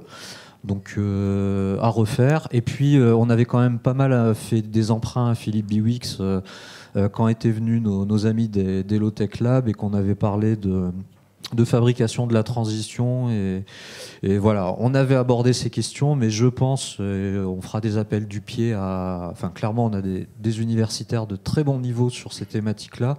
Et je désespère pas de pouvoir les inviter, les faire venir, sine die, mais un jour... pour qu'ils fassent mieux que ce qu'on a pu faire, et plus spécifiquement ce qu'on a pu faire, une synthèse des déplétions et des risques auxquels on se trouve aujourd'hui. Voilà, donc on revient sur la slide du début, une autre façon de voir les limites. Donc du coup, on revient sur la question de dire, ben voilà, pour respecter les accords de Paris, ben, il ne faut pas extraire de charbon, de pétrole et de gaz, en tout cas beaucoup moins, et on n'a pas prévu de le faire. Donc voilà, il faut rappeler ça. Il faut du coup faire pression sur nos gouvernements pour qu'ils le fassent et qu'ils arrêtent d'investir là-dessus et qu'ils commencent à nous mettre en mouvement vers une vraie transition. Et donc cette vraie transition, qu'est-ce que ça serait du coup? Comment on arrête la gabegie énergétique pour encourager les changements de comportement? Quelques documents de l'INSEE. Donc là, on voit les modes de déplacement pour aller au travail en fonction des catégories de communes et de résidences. Donc on voit en fait que grosso modo, la voiture est majoritaire partout. Quand on vit en centre-ville, que l'on vit dans les communautés de communes, dans l'ensemble des pôles, on a 60% en voiture, alors pourtant, il y a des alternatives existantes. Alors, en France aujourd'hui, en tout cas, voilà, on est en France, ça c'est clair. Après, quand on est en plus grande couronne, bah là, pour le coup, la voiture écrase le sujet, on a 90% de la voiture. Et quand on est hors des agglomérations, on est encore à 90% de voiture. Donc voilà, donc là, on a un vrai sujet là-dessus sur la mobilité à adapter, donc, et en ville et hors des villes. Quand on est vraiment derrière sur la question des distances parcourues, on voit que 60% des personnes qui vont au travail à moins de 2 km le font en voiture. Le faire en voiture, ce n'est pas forcément intelligent. On peut le faire beaucoup plus efficacement, que ce soit en vélo, en marche, en transport en commun, surtout quand ça existe. Et je pense que Damien travaille sur le sujet qui vient d'arriver pour vous en parler, si vous voulez le voir. Donc voilà, 33% des petites distances aujourd'hui 33% des distances en voiture se font sur petites distances. Et donc 67% des distances en voiture se font des grandes distances, donc plus de 5 km. Et donc, voilà, donc la voiture a une place prépondérante et il y a un vrai sujet là-dessus, d'autant plus que ce sujet-là, on peut le voir en fonction de là où on habite et de comment on vit. Ce n'est pas forcément plus efficace d'aller en voiture. Typiquement, on voit la vitesse sur l'ordonnée. Ouais, Mathieu. Juste sur la slide d'avant, tu mélangeais autant campagne que ville. Ouais, pardon, je ne suis pas assez clair. Ouais. Ouais, alors en gros, sur la première slide, là, on va voir tout ce qui va être commune, centre et grand pôle, donc dans les pôles en fait. Donc dans les pôles d'agglomération, grande ville, 58% des déplacements sont en voiture, alors que des alternatives existent. Et après, voilà, c'est ça. Et après, quand on s'éloigne des villes, la voiture devient prépondérante parce qu'il n'y a pas d'offre alternative pour se déplacer autrement. Donc c'est vraiment. Puis surtout, en fait, en France, finalement, 57% des gens vivent en maison en France, en fait. Donc on a souvent le schéma maison, voiture, et voilà. Et donc derrière, après, quand on ramène de distance parcourue, donc pour le coup, là, en fait, on n'est plus en ville ou à la campagne. Voilà, c'est ça, on mélange tout. C'est ça, c'est que la distance. Donc du coup, on voit que même si on est proche, encore la majorité des gens prennent la voiture pour aller au travail, quoi. Alors que... Voilà, c'est d'avoir une distinction distance et possibilité d'avoir transport en commun, vélo, ouais. Ouais. Voilà, d'être encore plus précis. Ouais. Donc voilà, donc du coup il y a un vrai sujet là-dessus. Et donc derrière, si on prend, voilà, pour faire 3 km, en gros, on va avoir le temps parcouru à gauche et la vitesse à droite. Et donc du coup, on voit qu'à 3 km à pied, c'est à peu près entre 30 et 40 minutes. En vélo, c'est à peu près 12 minutes. En voiture, on est sur un temps, ouais, je sais pas, moins de 10 minutes, avec une vitesse moyenne. Si bas que ça en vitesse, moins de 10 km/h. Ah oui, en voiture, trafic fluide. Et en voiture avec des bouchons, on est voilà, sur un temps qui est de plus de 30 minutes pour faire 3 km. Donc autant prendre un vélo et transport en commun là-dessus, même s'il y a des bouchons, pas des bouchons, ça reste plus efficace. Donc en fait, dans les agglomérations qui sont de plus en plus engorgées, finalement, la voiture est vraiment pas pertinente non plus en termes de temps, de vitesse pour le travail. Il vaut mieux aller sur des modes alternatifs. Ouais. Pour revenir sur le slide juste avant, je ne comprends pas trop les répartitions pour voiture avec 2 roues, les pourcentages. C'est pas sur 100% des moyens. C'est-à-dire 100%, il y aurait un pourcentage en voiture, un pourcentage à 2 roues, un pourcentage en transport en commun. C'est non, principal. Ouais. Le mot qui compte, je pense que c'est principal. Dans le mode de déplacement principal, ouais. Ouais. Voilà, en fait, alors, pardon, mais les camemberts du dessus, en fait, c'est 15% des personnes sont à moins de 2 km du travail. Et du coup, sur ces 15%, en fait, 59% prennent la voiture. Ça, c'est comme ça, en fait. Pardon. Donc, du coup, en gros, voilà. Donc, d'après, de 2 à 5 km, on a 18% des gens sont entre 2 et 5 km du travail. Et dans ces 18%, 60% prennent la voiture, etc. Et donc, sur l'ensemble des personnes à petite distance, en fait, donc c'est 33% voilà, de la population qui sont à moins de 5 km. Et du coup, 60% de ces 73% prennent la voiture. Voilà. Il y a un problème, je pense, sur les 2 roues motorisées. Pour la voiture, je sais qu'en France, c'est très très peu utilisé. Ouais, là, ce que je te propose. Là, on est sur les données de l'INSEE en direct, donc à la limite, il faut aller voir les données. Ce que je te propose, c'est on garde l'ordre de grandeur. C'est en gros, quand tu es en ville ou quelque chose qui s'apparente à la ville, tu es à 60%. Même pour des petites distances, les gens continuent à utiliser la voiture. Quand tu n'es plus en ville, c'est 90% des gens qui utilisent la voiture et il n'y a pas vraiment d'alternative modale. Et gardons, parce que de toute façon, là, on va s'en servir comme premier appui pour faire de première approximation, pour faire un petit peu de prospective sur qu'est-ce qui pourrait changer ou pas. Mais je comprends ta remarque, Gabriel, et en plus, surtout connaissant ton niveau d'expertise sur les politiques de transport. Ça me donne envie de faire un café collab sur le système automobile. Attention, ça pourrait arriver. Et donc, du coup, la réponse à la dernière question pour gagner une bière, c'était quelle voiture gagnait le game sur 150 000 km de durée de vie d'une voiture pour se déplacer? Eh bien, c'était la voiture imaginaire de Sandrine Rousseau, qui fait 800 kg et 2 litres au 100.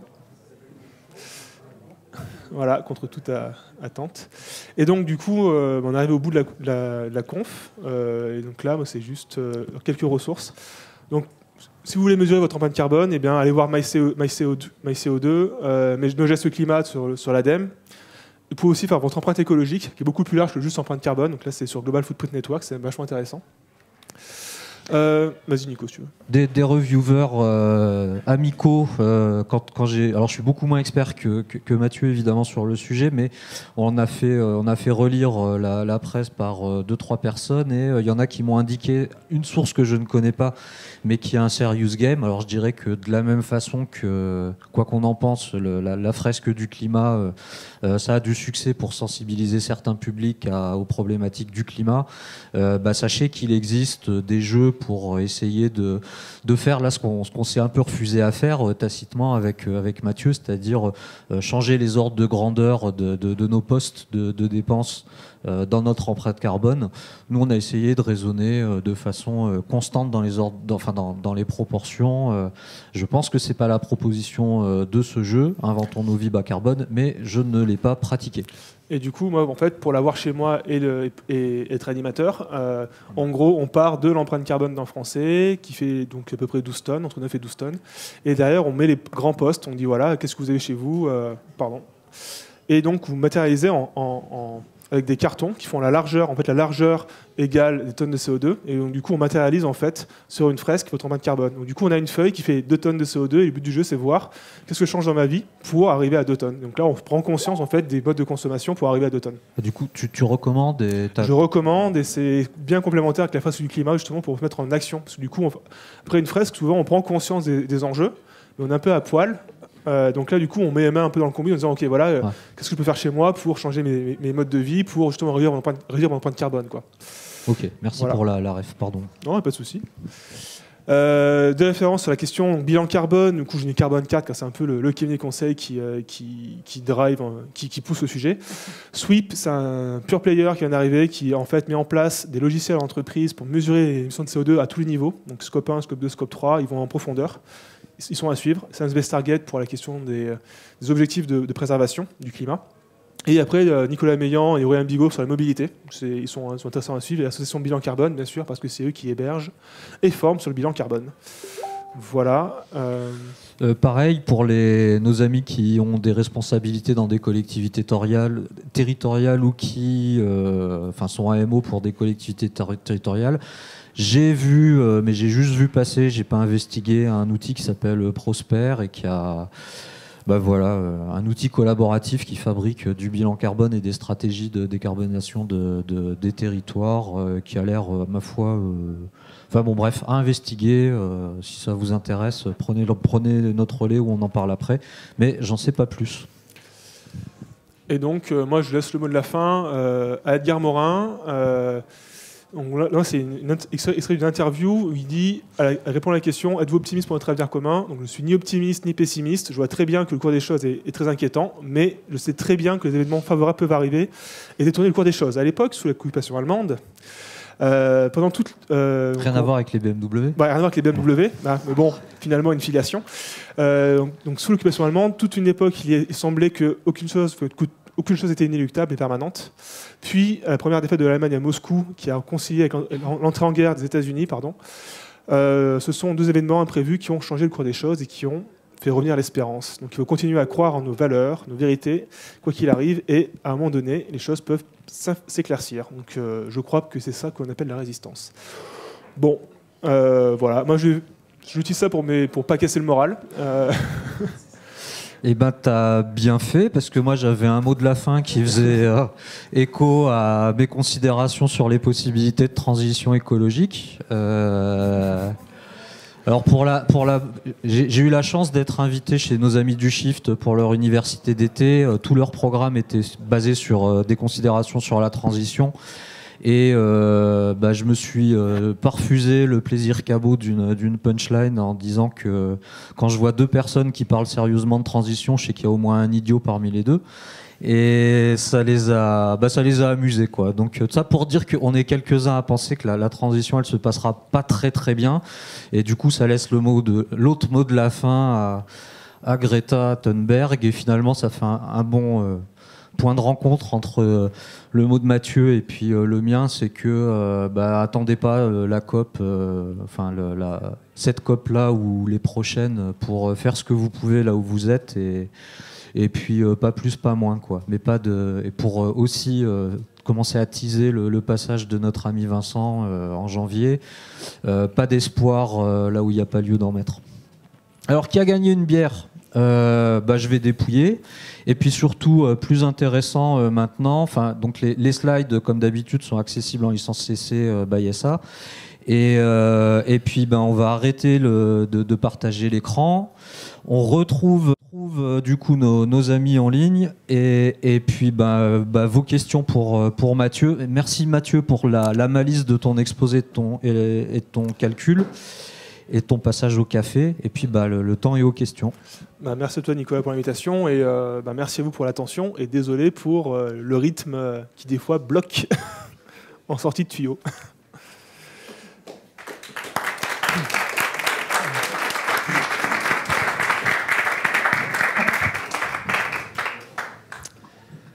Tout d'abord, merci pour ton exposé.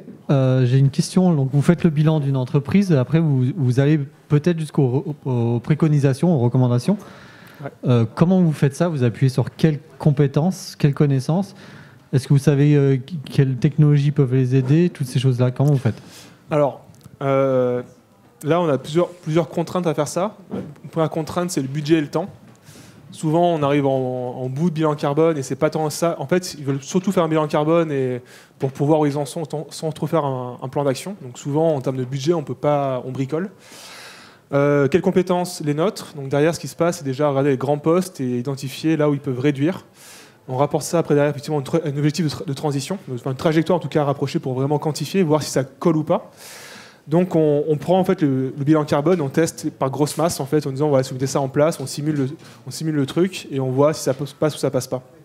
En gros. Mais par contre aujourd'hui, les acteurs comme Carbone 4, on commence à avoir des missions vraiment outillées sur orienter, chiffrer les plans d'action.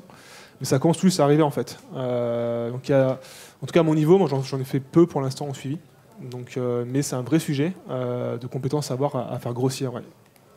Ouais, au niveau des bilans carbone qu'on peut faire en tant que citoyen, donc il y a des sites, allez, je teste mon bilan carbone. En fait, c'est un peu déclaratif. Hein. Oui, moi, je mange pas de viande, j'en mange 3 fois par semaine, je fais tant de métro. Bon, en fait, c'est un peu au pifomètre. Hein. On se calcule son truc, on le fait une fois par an. Puis pendant 3 ans, on se dit, ouais, moi, je consomme tant.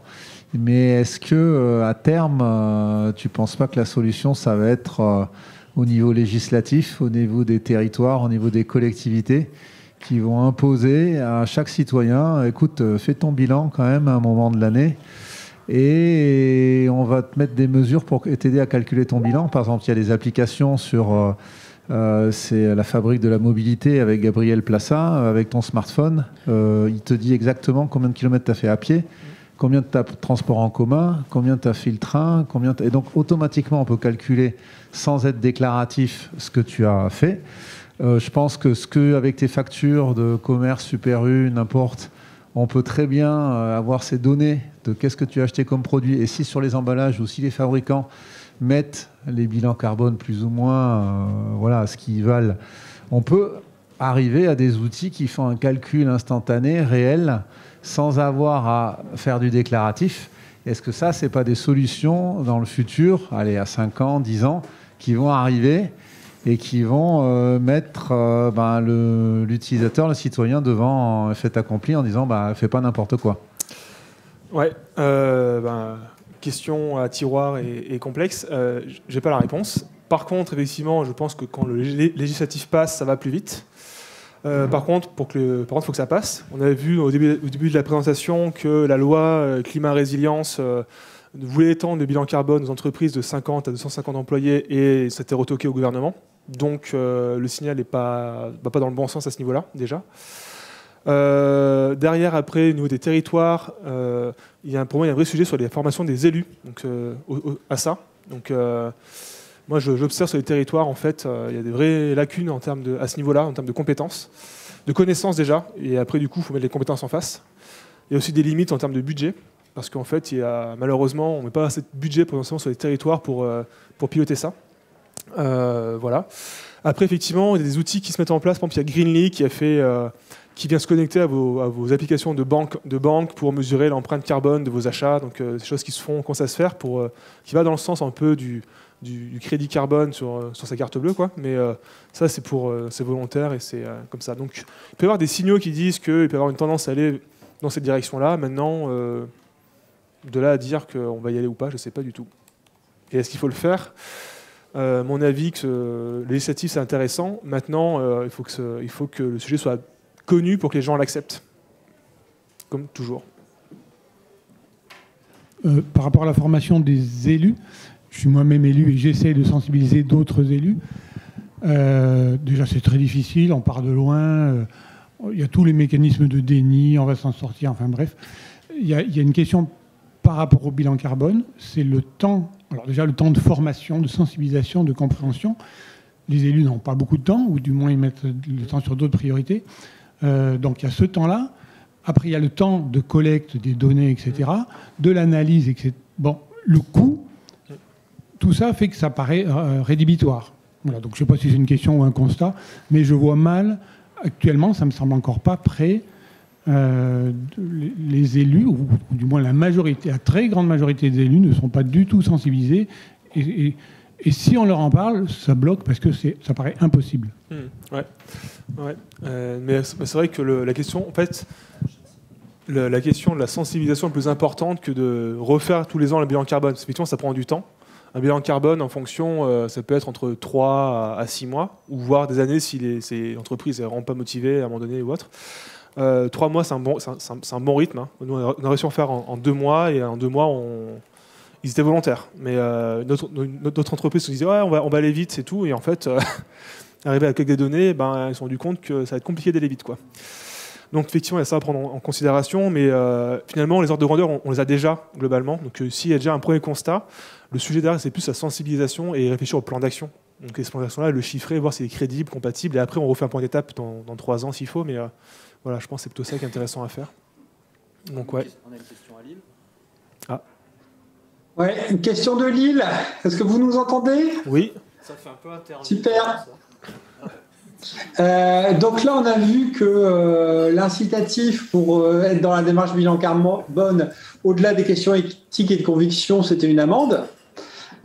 Donc l'incitation a augmenté parce que le montant de l'amende a augmenté.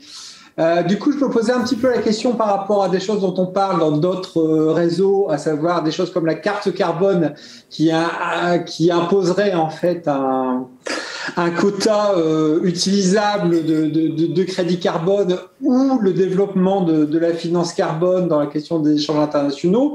Est-ce qu'on sent en fait ces réflexions arriver et donner plus de liens entre la question de la valeur économique, la question du CO2 émis ou capté? Est-ce qu'on...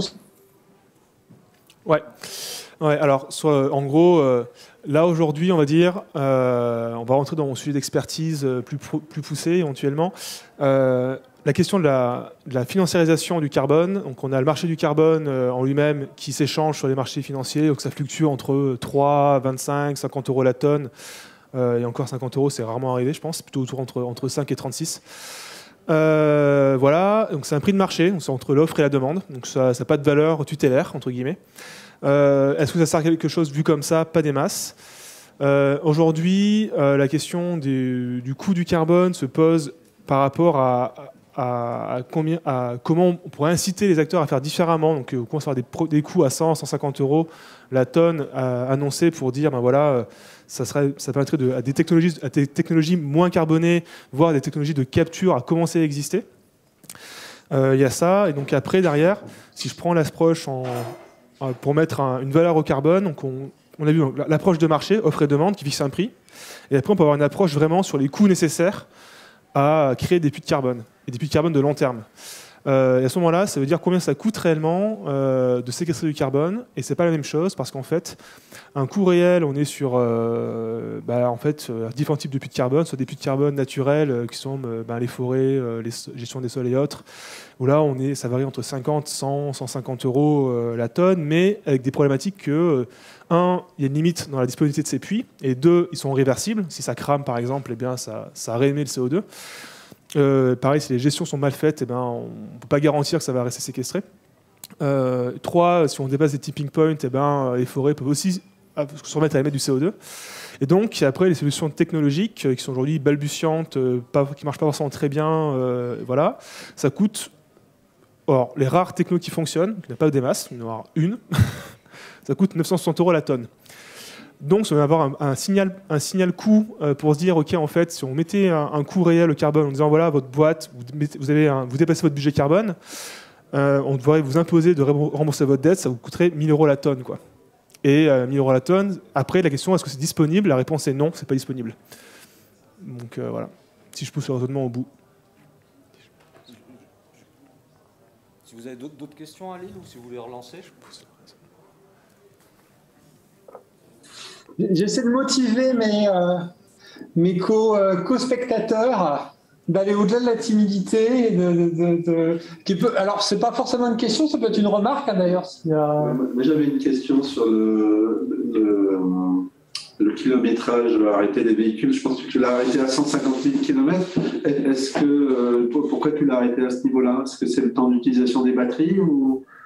Et du coup, si on bouge ça, est-ce que ce qui serait peut-être plus intéressant, c'est d'envisager sur une voiture thermique, ça dure plus longtemps que 150 000 km, quoi. Donc, ouais. Du coup, est-ce que l'analyse n'allait pas fausser Alors, on peut...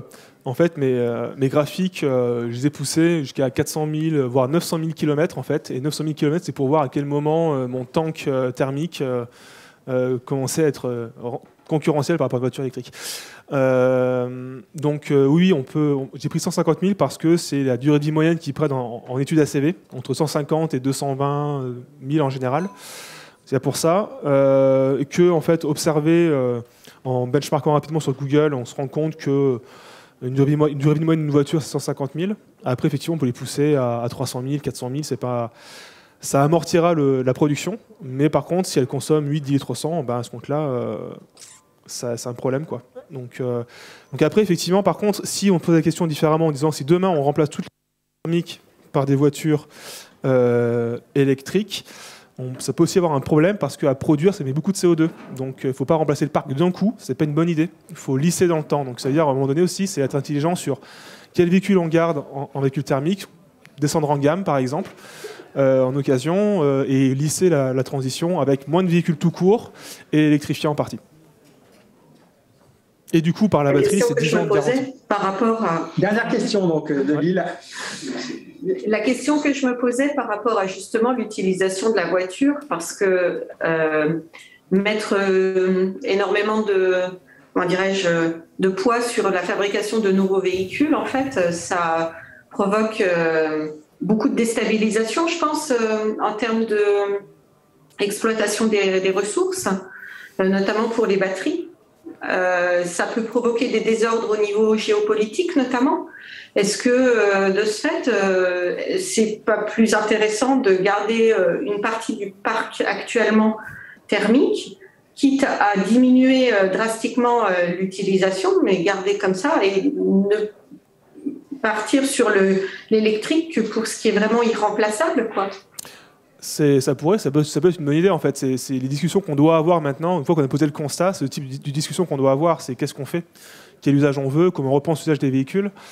Clairement, pour le coup, c'était Olivier Vidal qui en parlait dans une de ses conférences en termes de géopolitique. Même là, c'est ce que j'ai montré avec le lithium, par exemple. Quand il y a 5 producteurs de lithium dans le monde, clairement, il peut y avoir des tensions aussi géopolitiques et stratégiques à l'extraction des ressources, donc ça peut coincer. Pour ça peut coincer aussi pour le rythme d'extraction des ressources, si on veut vraiment accélérer sur la transition. Donc oui, il faut prendre ça en compte. Ouais. Donc l'usage, en fait, c'est vraiment la question de l'usage qui est à mettre dans la discussion. Et sinon, je pensais à une autre chose. Tout à l'heure, il y avait quelqu'un qui évoquait des sortes de... par le téléphone, par exemple, des sortes d'applications pour calculer son bilan carbone au fur et à mesure de sa consommation. Vu comment on fonctionne à l'heure actuelle, où on est tous plus ou moins connectés à des tas de choses qui sont plus ou moins ludiques, en fait, est-ce que, par exemple, lancer un produit où chacun pourra aller faire ses courses et puis se calculerait son propre bilan carbone au fur et à mesure du remplissage du caddie, mais le faire de façon positive, c'est-à-dire un petit smiley et puis plutôt celui-là, c'est moins de bilan carbone, et puis au lieu de faire quelque chose qui soit sommatif, quelque chose qui soit un petit peu plus positif, avec un petit aspect ludique, est-ce que ça peut pas être une piste pour faire en sorte que le grand public change aussi en partie ses habitudes, quoi. Mais moi, j'ai pas de solution, je suis nulle en informatique, je sais pas faire. Mais... Non, mais ça peut être une idée, effectivement. En tout cas, vous avez dit le mot, je pense, l'aspect ludique et positif. C'est qu'à un moment donné, il faut des nudges, entre guillemets, si on veut pouvoir faire adopter des changements de comportement, il faut trouver la bonne façon d'inciter les gens à le faire. Donc, quand on parle des nudges sur le changement climatique, peut-être que Nicolas va réagir, je ne sais pas. Moi, j'avais en tête que pour une mauvaise nouvelle, il faut 5 bonnes nouvelles, quoi. Donc, effectivement, si on passe notre temps si on veut inciter des changements, il faut pouvoir le faire de manière positive et donc trouver la façon de communiquer. Après, la question technique, mettre en place des outils comme ça en magasin, c'est faisable pour avoir des ordres de grandeur. Après, si vous voulez avoir des comparatifs entre marques, bon courage, parce que ça veut dire qu'il faut que toutes les marques publient leur bilan carbone et le calcul pour tous leurs produits, ce qui est compliqué pour la finesse du trait. Ouais, je serais plus réservé sur la question des nudges. À la limite, on pourra en reparler. C'est pareil, j'espère qu'on aura... j'ai oublié le nom de cet universitaire bordelais qui travaille sur les besoins artificiels, qui pourrait venir passer une tête. Ça pose des questions politiques vraiment intéressantes. Qu'est-ce qu'on a le droit de faire? Sur quoi est-ce qu'on se met un espoir sur la modification du comportement des gens? J'aurais finalement la même position de fond avec les nudges que celle que j'ai sur l'espoir que certains peuvent avoir, y compris dans les sphères collapso, sur la création de nouveaux récits et le bien fondé politique de ça, mais je ne mettrai pas trop d'espoir dessus. Dit plus simplement, je pense qu'on va... Enfin, les modifications de nos comportements seront collectivement beaucoup plus subies que choisies, voilà, pour rester évasif. Politique et accessoirement technique. Jusqu'où est-ce qu'on croit qu'on peut modifier les comportements des gens, ça... Oui, c'est en bruit de fond de la pensée écologique et collapsologique en ce moment, mais je suis pas à l'aise avec cette idée et je suis pas le seul. Mais on n'est pas nombreux quand même. D'autres questions à Grenoble ? Catherine ? Oui, moi c'est un point que tu n'as pas du tout abordé, c'est l'hydrogène. Ouais. Et quel est le bilan carbone de l'hydrogène ?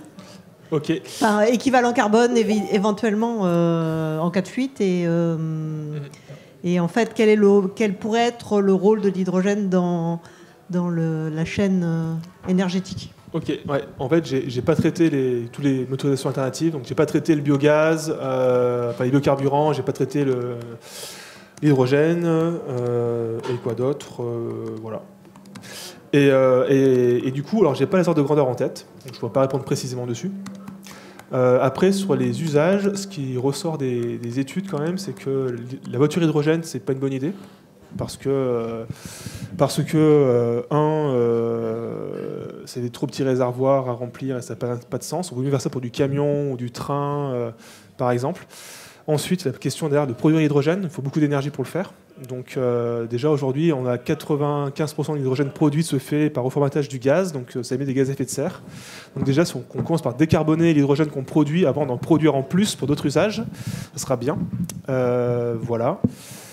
Et là-dessus, moi, je peux renvoyer sur le rapport que Carbone 4 a fait sur la mobilité, qui était cité dans les sources. Ils ont traité le sujet sur l'hydrogène en question. Donc il y a tout l'impact en termes de motorisation. Et ils sont eux sur des tracteurs routiers, donc les camions. Voilà. C'est pas forcément pour la voiture individuelle, ouais. C'est juste une question à propos du rôle de l'hydrogène. Ouais. Et de la même façon, les combustibles d'origine végétale, de toute façon. Ouais, et du coup, pour les combustibles d'origine végétale, alors, ils sont plus performants que l'électrique en termes de réduction de gaz à effet de serre, dans un monde théorique parfait. Après, la version réaliste, c'est quelle est la quote-part de déforestation qu'il y a dedans. Et du coup, s'il y a beaucoup de déforestation, là, c'est pire que tout. C'est pire que du pétrole dans le réservoir.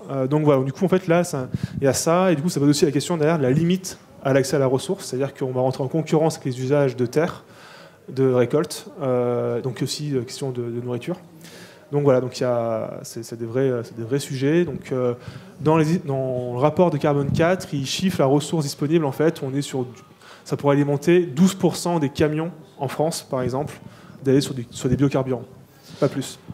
Ce que je vous propose, c'était une séance. Merci pour votre patience et désolé pour tous les petits impedimenta qu'on a eu en particulier en début de séance. Je vais libérer nos amis du Tail et puis de Lille pour qu'ils puissent aller boire des bières dans leur coin.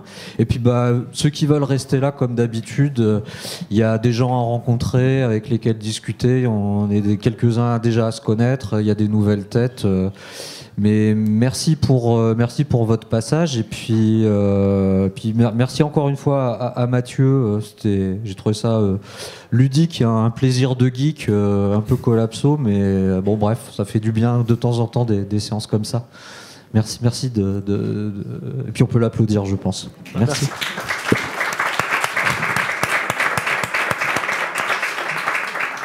Et merci Nico et merci à tous.